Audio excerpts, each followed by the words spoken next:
어이구 뭐야? 에? 제목이 왜 이래? 자, 오른쪽 기사 제목 눈에 확 들어오시죠. 네. 아니 이거 일단 나단이 한번 읽어줘. 나 잘 안 보여가지고.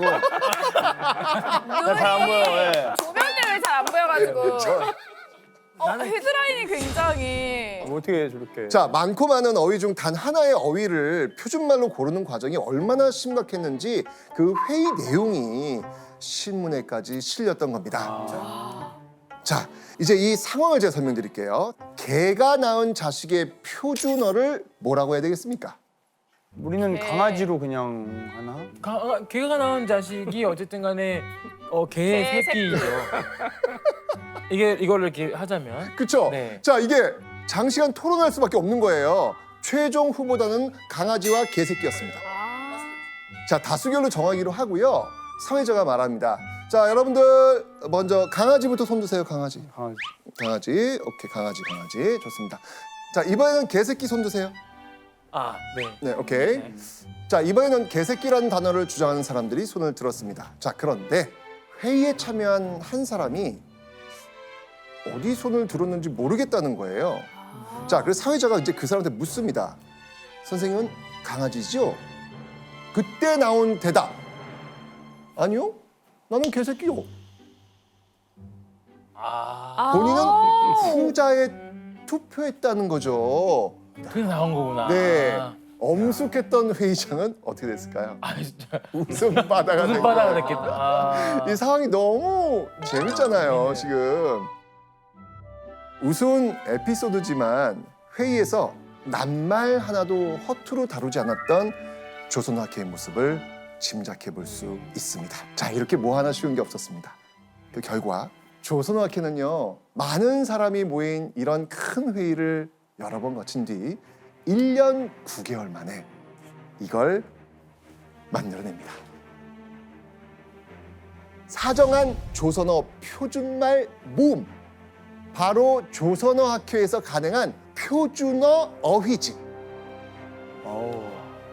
우리나라 역사상 최초로 전국 각지에서 제멋대로 쓰이던 우리말을 체계적으로 정리해서 표준어를 결정한 겁니다. 1년 9개월 만에. 이 표준어에 이제 드디어 뜻풀이가 더해지면 뭐가 되는 거예요? 사전 그렇죠. 나중이가 되는 거죠.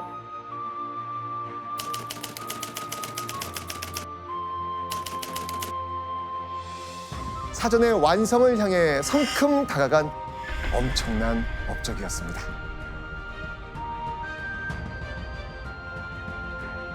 자, 그런데 영원님, 사실 이게 끝이 아니지 않습니까? 네, 표준말을 정했다고 해서 끝이 아닙니다. 사전을 내려면은 표기법이 통일이 돼야 돼요. 아, 이젠 또 표기법. 그래서 한글 표기법, 맞춤법을 통일했어요. 거기에 외래어를 통일해야 되겠죠. 그래서 외래어 표기법 통일안을 만들었습니다. 그래서 이 세 개를 가지고 우리말 사전을 만들어내는 거예요. 이야, 사전 하나 만들기 이렇게 어려워요. 아니, 말이 안 나와요. 아니, 왜냐면 그 과정을 저는 하루만 해도 바로 수기 죄송하지만 그만두겠습니다 할 것 같아요. 그죠? 얼마나 많아 단어가. 맞습니다. 게다가요, 1936년 10월 28일 조선어학회는요, 이 표준말 모음을 발표할 행사까지 개최합니다. 그리고 이때 이 의미 깊은 행사의 축사를 맡은 인물이 있었습니다. 얼마나 의미 있습니까? 그죠? 이 의미 있는 행사에 의미 있는 분이 축사하셔야 되지 않겠습니까? 축사? 누굴까요? 바로 독립운동가 도산 안창호. 3.1운동 이후 대한민국 임시정부의 요직에서 활동했던 안창호. 자, 이런 안창호에게 이금로가 조선어학회 행사의 축사를 부탁했던 겁니다. 조선어학회 회원들은 정말 기대 어린 눈으로 마이크 앞에 선 안창호를 바라봅니다. 조선 민족은 조상으로부터 계승해온 모든 것을 잃고 결국은 국가까지 잃어버렸다. 다만 조선어만은 보유한 상태이므로 이것의 보급 발달에 힘쓰지 않으면 안 된다. 자, 이게 무슨 말일까요? 그러니까 조선어가 조상들이 이렇게 물려주신 거니까 잊지 않고 계속 이렇게 지켜야 된다. 뭐. 그렇죠. 우리 민족에게 남은 것은 조선어뿐이기 때문에 조선어 연구와 보급이 너무나도 중요하다. 중요하다는 이야기입니다. 그러면서 그 역할을 하고 있는 조선어학회 회원들에게 감사를 표한 겁니다. 그 말을 들은 조선어학회 회원들 뭉클하지 않았을까요? 그런데 그 순간 그 순간? 훈훈한 분위기를 깨부수면서 사방에서 달려나온 일제 경찰이 행사를 중단시킵니다. 그날 그 자리에? 네. 축사하는 그 과정에서 말이죠.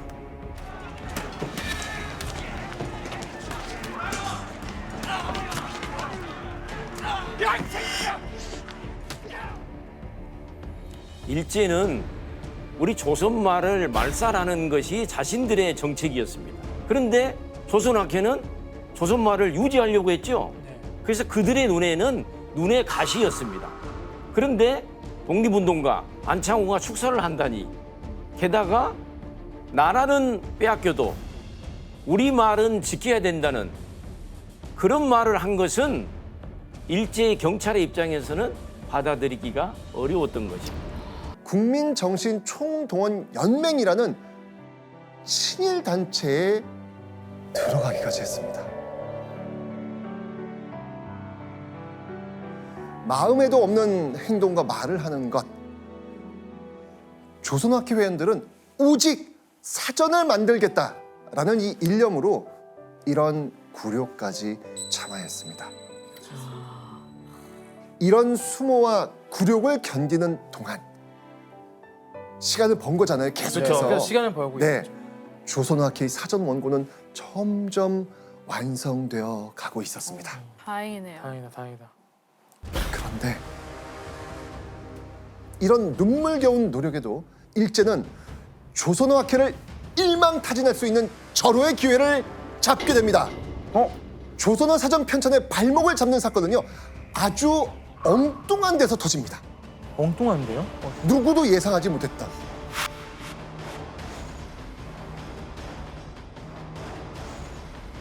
(1942년 3월) 사건은요, 함경남도의 한 기차역 대합실에서 시작이 됩니다. 한복 차림에 모자를 눌러 쓴 청년 박병엽이 친구를 기다리고 있었습니다. 그리고 이때 기차에서 내리는 승객들을 검문하기 위해 와 있던 일제 형사, 이 한복 차림의 박병엽을 수상쩍게 여기면서 말을 겁니다. 아나따와 너래다? 형사 이 기분 나쁜 말투. 너 누구냐? 라는 질문이었죠. 박병업도 퉁명스럽게 받아칩니다. 나 박병업이요. 이 짧은 대답에서 문제가 있습니다. 이 짧은 대답에서 뭐가 문제였을까요? 이게 일본말로 해야 되는데 한국말로 그렇죠. 대답을 했어요. 그런데 한 가지 이유가 더 있습니다. 당시 일제는 우리 민족의 정체성을 아예 없애버리기 위해서 조선어를 못 쓰게 하는 것뿐만 아니라 강압적인 창씨 개명이 이루어지고 있었던 상황. 헐. 창씨 개명 야. 이름을. 자, 일본 형사 딱 생각했겠죠.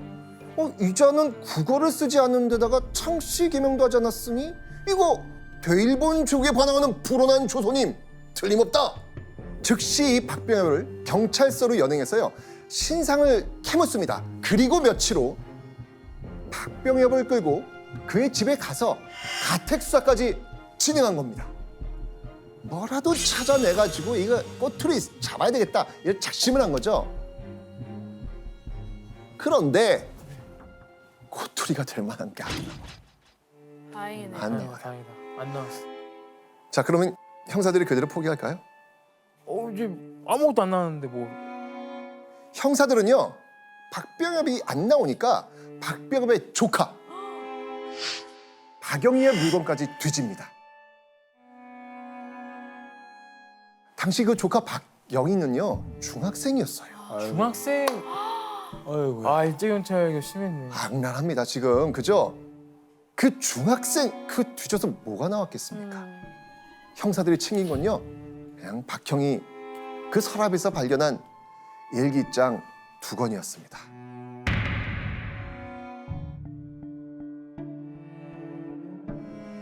아니, 중학생 일기장에 뭐가 있겠습니까? 그렇죠. 어디 좀 봐요.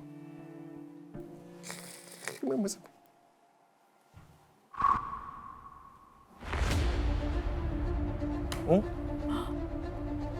일본 경찰은 뭔가를 찾아냈습니다. 뭐가 일기장에 뭐가 나온 거야? 나왔어요. 이게 뭐였을까요? 이현 씨 한번 읽어주시죠. 오늘 국어를 썼다가 선생님한테 단단히 꾸지람을 들었다. 자, 무려 2년 전 일기장에서 발견한 이 문장. 국어를 썼다가 혼났다는 겁니다. 자, 이때 국어는 뭐라고 했죠? 이때 국어가 일본어. 근데 국어를 썼는데 혼났다. 일본어를 썼는데 혼났다. 일본 형사 그거 보고 이 선생님 잡아드려야겠다. 당연하죠. 학생들에게 조선어를 국어로 생각하도록 민족의식을 심어준 교사 누구냐? 이 문제의 선생을 잡아들여야겠다고 일제 형사는 마음먹습니다.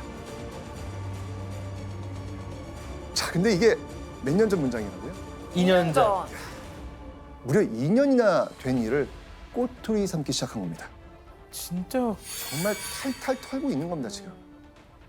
게다가 형사는요, 박영희뿐 아니라 이 일기장에 자주 등장하는 그 동급생들까지 연행한 다음 취조하기 시작합니다.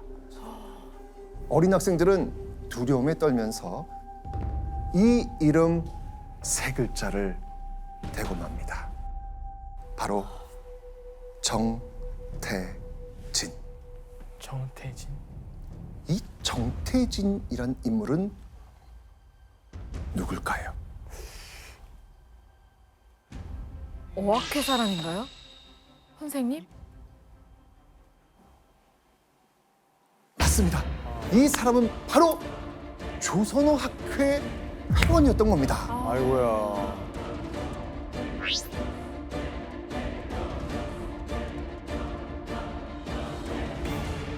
이때 정태진의 신상을 파악한 일제 형사들.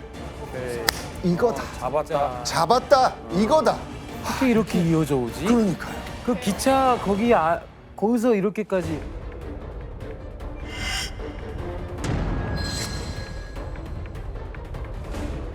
자, 이제 일제 형사는요, 경성에 있는 정태진에게 지금 당장 함경남도 경찰서에 증인으로 출석하라면서 연락합니다. 그렇게 1942년 9월 5일 정태진은 경성에서 함경남도로 먼 길을 나서게 됩니다.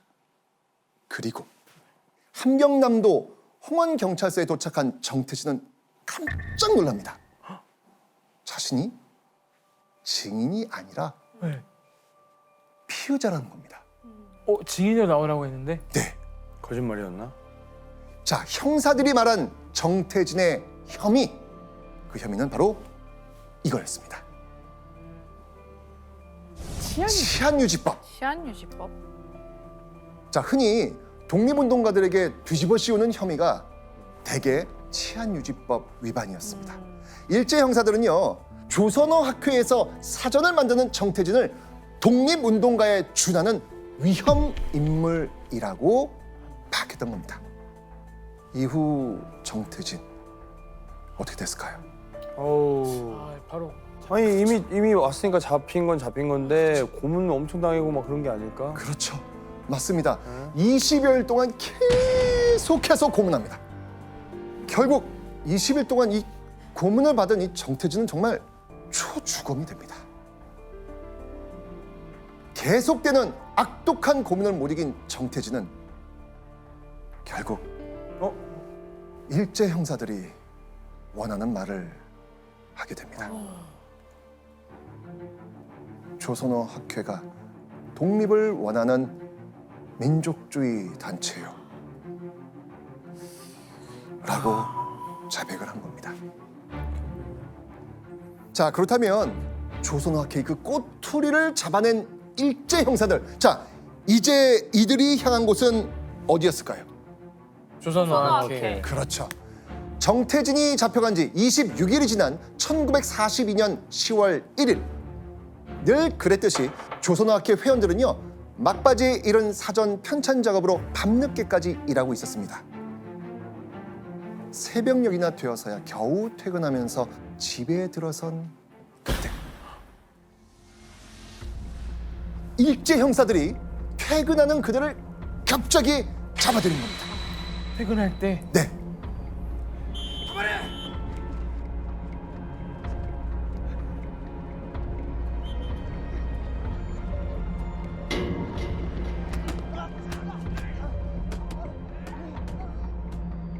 자, 그리고 이때 잡혀간 건요, 사람뿐만이 아니었습니다. 일제의 소나기에 뺏긴 이것 뭐였을까요? 말모이? 그러니까요. 그것도 뺏긴 거예요? 다 해놨는데. 그러니까요. 어떡해. 그러니까 이 취조하고 죄를 묻기 위해서 정신을 차리게 하고 또 고문을 이어간 겁니다. 그리고 결국 고문 후유증과 배고픔, 추위에 시달리던 조선어학회 회원 중 이윤재와 한징 두 사람이 옥중에서 숨을 거둡니다. 게다가요, 이 슬픔을 미처 추스리기도 전에 남은 사람들은 또 다른 시련을 겪어야 했습니다. 모진 고문을 견디는 동안에도 일제가 재판을 열어주질 않는 거예요. 진행이 돼야 어떻게든 나오는데 그들이 원하는 대답을 할 때까지 잔혹한 고문을 그 긴 기간 동안에 당할 수밖에 없었던 것이죠. 아유 진짜 참. 그렇게 갖은 고문을 견딘 끝에 드디어 열린 재판. 드디어 법원에 들어선 조선어학회 회원들은 큰 충격을 받고 맙니다. 왜요? 그 이유는 재판에서 다룰 그들의 죄목 때문이었습니다. 어떤 죄목이었을까요? 한번 보시죠.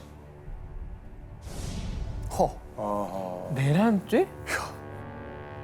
일제 통치 체제를 반대하며 일제 근본을 뒤엎고자 폭동을 일으킨 사람들에게 적용되는 게 사실 이 내란죄거든요. 아니 무슨 한글을 연구하던 학자들이 하루아침에 중죄인의 신분이 되어버린 겁니다. 억울하죠. 자, 그렇게 무려 9번에 걸친 공판 끝에 일제 재판부에서 드디어 최종 판결이 나옵니다. 모두 유죄. 6년의 징역형을 받은 이극로를 포함한 5사람이 실형을 살게 됐고요. 다른 회원들 역시 징역과 집행유예를 선고받습니다. 이 중요한 일을 지금 거의 마치고 있는데 여기서 또 6년이라는 시간을 받아들일 수 받아들일 없죠. 수가 없었을까요? 그쵸. 우리는 뭐 한 게 없는. 맞습니다. 자, 그들은요, 결국 상위 법원인 고등법원, 경성고등법원에 재심을 신청합니다. 가망이 없다는 걸 알면서도 억울함을 감출 수 없었던 것이죠. 자, 그런데 한두 달이면 재심이 끝날 거라는 변호인의 말과는 달리 재심을 신청한 지 7개월이 지난 1945년 8월 13일에서야 겨우 판결이 확정됩니다. 그런데 그들은요, 또 한 번 유죄 선고를 받고 맙니다. 이때 조선학회 회원들은요, 살아서 형무소 밖을 나가는 건 불가능하지 않을까 아마 이렇게 생각한 사람들도 있었을 겁니다. 그죠. 안에 너무 힘드니까. 자, 그런데 이 재심 결과에 희망을 잃고 낙심했던 조선어학회 회원들이 어느 날 갑자기 석방이 됩니다. 모르지? 바뀔 리가 없는데. 어느 날 갑자기 석방? 우리는 이 이야기를 했습니다. 광복. 맞습니다. 1945년 8월 15일 우리나라가 광복을 맞이한 겁니다.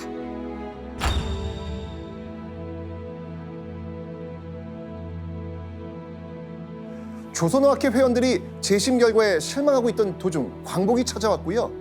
이틀 뒤인 8월 17일 함흥형무소에 수감됐던 조선어학회 회원들이 석방된 겁니다. 와. 살아서 옥문을 나갈 수 있다는 것, 이건 정말 상상할 수 없을 정도로 너무나도 기쁜 소식이었겠죠. 그런데 조선어 학회 회원들이 정말 이 몸을 채 추스리기도 전에 찾아야 할 게 있어요. 지금 몸보다 더 중요한 게 있어요. 원고, 맞아요. 원고. 그게 뭘까요? 원고. 원고. 사전 원고. 광복을 맞이하고 이제는 진짜 하루빨리 사전 편찬하는 일만 남았잖아요. 그런데 다시 찾은 조선어학회 사무실에서 원고의 흔적은 아이고. 찾아볼 수 없었습니다. 하늘이 무너지죠. 원고라도 있으면 그래도 다시 빠르게 뭔가 진행할 텐데 그것도 안 되니까. 그러니까요. 아, 정말 이 갑작스러운 광복과 함께 일제에게 뺏긴 사전 원고의 행방이 묘연해지고 만 겁니다. 자그마치 13년간의 노력이 물거품이 될 위기에 놓이고 말았던 겁니다. 자, 그런데요.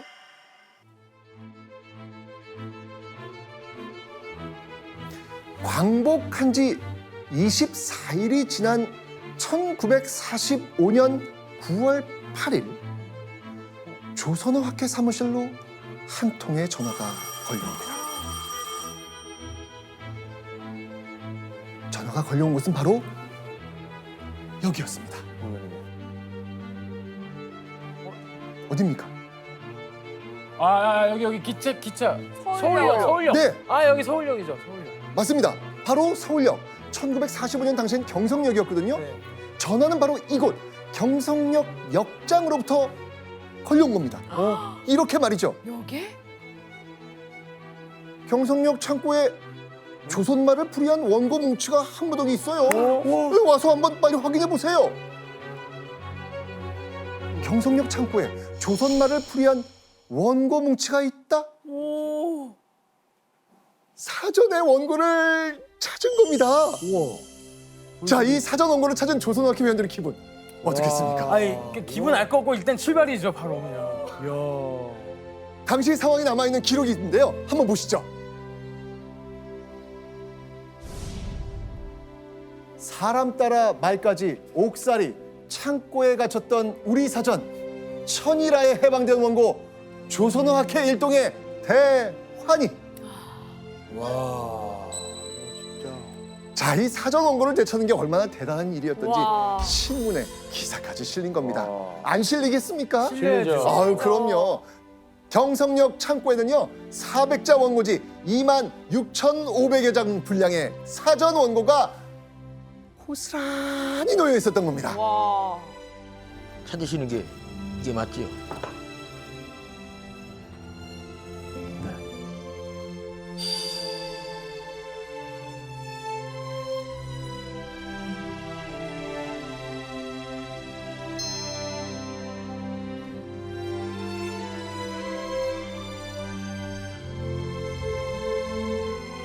그렇게 3년간 모진 옥살이와 시련을 견뎌낸 조선어학회 회원들과 사전 원고 모두 제자리로 돌아온 겁니다.